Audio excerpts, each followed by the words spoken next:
کیونکہ اکثر میں نے یہ دیکھا ہے، جو نوٹس بھی کیا ہوگا آپ لوگوں نے بھی، کہ کچھ جو باڈی بلڈرز ہیں وہ سٹاپ نہیں کر پاتے ہیں، اور اس کی وجہ سے ان کی ساری فزیک اور سارا محنت ختم ہو جاتی ہے، بالکل ضائع ہو جاتی ہے۔ اس کے بعد بات کریں گے محمد فدا کی، فدا جس کو کہا جاتا ہے۔ یہ انہوں نے بھی اپڈیٹ شیئر کیے، اور یہ بہت دنوں کے بعد شیئر کیے ہیں، اور میرے خیال میں یہ بالکل ہی قریب، اولمپیا کے قریب کی ایک اپڈیٹ ہے، اور یہ آپ دیکھ سکتے ہیں کافی زبردست۔ دیکھیے ان کے جو جسم ہے وہ بہت خوبصورت ہے، کنڈیشن بہت زبردست ہے، اور کٹس بھی بہت اچھے ہیں،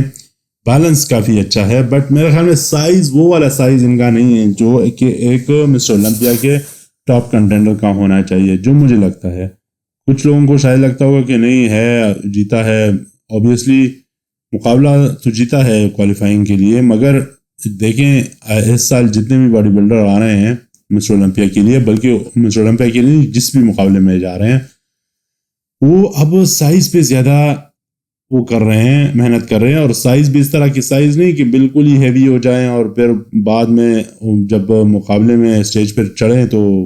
کچھ بھی نہ ہو، اس طرح نہیں۔ وہ کنڈیشنڈ آ رہے ہیں، سپریشن آ رہے ہیں ان کے مسلز میں، اور بیلنس بھی آ رہا ہے۔ میرے خیال میں اب لوگوں کو زیادہ اندازہ ہوتا ہے، کیونکہ وہ ڈیلی فوٹوز بھی لے رہے ہیں، اپنے اپڈیٹس بھی شیئر کر رہے ہیں، اور لوگ ان کو کچھ نہ کچھ مشورے بھی دے رہے ہیں بائی ون وے اور اندر، اور میرے خیال میں زیادہ تر باڈی بلڈر اس کو نوٹس بھی کر رہے ہیں کہ ہاں بھائی، بندہ میرا جو فین ہے یا جو بھی ہے، جو یہ مشورہ دے رہا ہے، یہ اچھا ہے یا برا ہے۔ سو میرے خیال میں اس بات کو مد نظر رکھتے ہوئے انہوں نے تو بڑے دنوں کے بعد اپڈیٹ شیئر کیے، مگر اگر یہ پہلے کرتے تو شاید بہت لوگ ان کو کہہ جاتے کہ بھائی تھوڑا سا سائز اور گین کر لو، مگر ابھی بھی ہے ٹائم۔ مجھے نہیں لگتا کہ یہ اس مسٹر اولمپیا سے اتنے بڑے توقعات ہیں ان کے، اور یہ ڈیفینیٹلی صرف جا کر اپیئر ہونا چاہیں گے اور دیکھیں گے کہ بھائی میں کس جگہ پہ سٹینڈ کرتا ہوں مسٹر اولمپیا میں، اور اگلے سال ڈیفینیٹلی اپنے اندر کچھ چینجز لے کر آئیں گے۔ مگر اگر چینجز یہی رہے کہ بھائی میں نے اسی ویٹ میں یا اسی کنڈیشن میں اگلے سال واپس آنا ہے، تو پھر تو میرے خیال میں یہ نک واکر والا کام ہی ہو جائے گا کہ بھائی ایک ہی جگہ پہ رہ گئے ہو اور دنیا آپ سے آگے نکل گئی ہے۔ آخر میں ہم بات کریں گے بریون اینسلی کی، اور اس بندے نے بھی اپنی اپڈیٹ شیئر کی ہے۔ یاد رہے کہ یہ 2 مرتبہ کلاسک فزیک کے چیمپئن رہ چکے ہیں کسی زمانے سے مطلب ہے کہ 5-6 سال پہلے، اور اس سال یہ لینے والے ہیں کس کو ہٹانے والے ہیں؟ آپ ساروں کو پتا ہے، کرس بم کو، اور کرس بم کو تو چیلنج بھی دے چکے ہیں، مگر اس فزیک کے ساتھ چیلنج دینا نہیں بنتا ہے میرے خیال میں۔ سچی بات یہ ہے کہ یہ جو فزیک ہے یہ اس کا نہیں ہے، کیا کہتے ہیں، چیلنج والا فزیک نہیں ہے، ٹو بی آنیسٹ۔ بہت کمی ہے، سائز کی کمی ہے obviously، اور دیکھیں تھائز ان کی بہت کمزور ہیں، آل دو کے سپریشن تو ہے، بٹ میرے خیال میں کمزور ہے۔ اپر باڈی بھی اگر آپ کرس بم کے مقابلے میں دیکھیں تو بہت کمزور ہے۔ میں تو یہ بھی کہہ سکتا ہوں کہ اور بھی بہت زیادہ باڈی بلڈرز ہیں جو ان سے آگے نکل جائیں گے۔ اب انہوں نے تو خیر چیلنج دے دیا، یا تو آڈینس کے لیے، اپنے فینس کے لیے دیا ہے کہ چلو مجھ سے جڑے رہیں، یا میری ویڈیو یا میرے پوسٹ دیکھتے رہیں، یا کچھ اس طرح کچھ اور کیا ہے، مگر جو بھی کیا ہے انہوں نے چیلنج تو دے دیا ہے،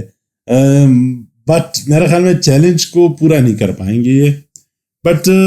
کہتے ہیں نا کہ اگر آپ نے کچھ سیکھنا ہے، آگے جانا ہے، تو آپ نے ٹاپ کے بندے کو چیلنج کرنا ہوتا ہے یا اس کے ساتھ کھیلنا ہوتا ہے۔ جب تک آپ وہ نہیں کرتے ہو، آپ کچھ سیکھتے نہیں ہو، آگے نہیں جاتے ہو۔ تو میرا خیال میں اس بندے نے کبھی ٹاپ پہ تو رہے ہیں خود بھی، بٹ پھر اس کے بعد وہ نیچے آ گئے، اب کیا کہہ سکتے ہیں۔ بٹ اینی ہاؤ، یہ اس بندے نے چیلنج کیا ہے سی بم کو کہ بھائی میں اس سال آؤں گا اور تجھے تمہاری کرسی سے گرا کر تمہارا جو تاج ہے وہ میں چھینوں گا۔ اب دیکھتے ہیں کہ واقعی میں یہ کر پاتے ہیں یا نہیں۔ ہمیں تو نہیں لگتا کہ یہ کر پائیں گے، بٹ کچھ بھی ہو سکتا ہے۔ یہ بھی ایک بات ہے کہ کچھ بھی ہو سکتا ہے، بٹ جو ان کے اپڈیٹس ہے اس کے مطابق تو مجھے نہیں لگتا کہ سی بم کو یہ ہرا پائیں گے، بلکہ گدگدی بھی کر پائیں گے۔ میرے خیال میں وہ اس طرح کا کچھ بھی نہیں کر پائیں گے۔ ٹاپ 5 میں اگر آ گئے تو ان کو شکر منانا چاہیے۔ مجھے نہیں لگتا کہ ٹاپ 5 میں بھی آئیں گے، بٹ اینی ہاؤ کچھ بھی ہو سکتا ہے۔ جس طرح میں بار بار کہہ رہا ہوں، کچھ بھی ہو سکتا ہے، مگر مینس فزیک میں بہت زیادہ باڈی بلڈرز ہوتے ہیں، یہ بھی ایک بات جاتی ہے کلاسک فزیک میں۔ مینس کلاسک فزک میں بہت زیادہ باڈی بلڈرز ہوتے ہیں اور نیچے سے کوئی بھی اوپر آ سکتا ہے اور آنا بھی چاہیے، کیونکہ یہ ایک بہت ہی زبردست قسم کا ایک وہ کلاس ہوتا ہے جس میں کافی زیادہ مزہ آتا ہے دیکھنے میں، to be honest. Anyhow, thank you for watching the video.